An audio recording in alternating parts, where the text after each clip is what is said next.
Kabalo ba ka nga ang kuhol makatulog og tulo ka tuig? Unta kuhol na lang sab ko no.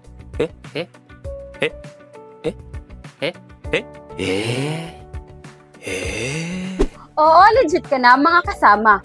Wala naghinay imong pandungog sama sa pagkahinay sa pagkamang sa kuhol.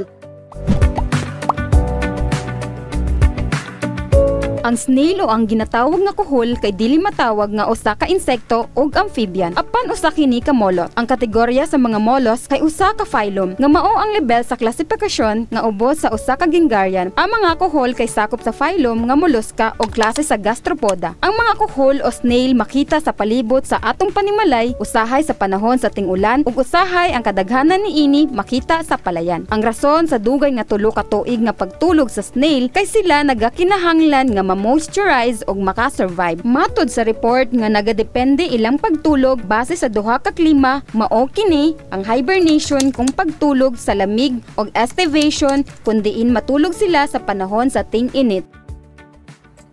Makasana all ang 3 years nga tulog. Mura mag snail ping beauty.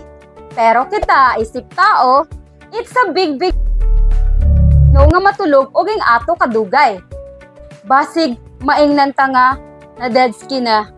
Pero ang importante, kung nagkulang man sa tulog, wala nagkulang sa kaalaman. Mao ka na ang trivia ni Radyoman reaching millions nationwide and worldwide for 72 years.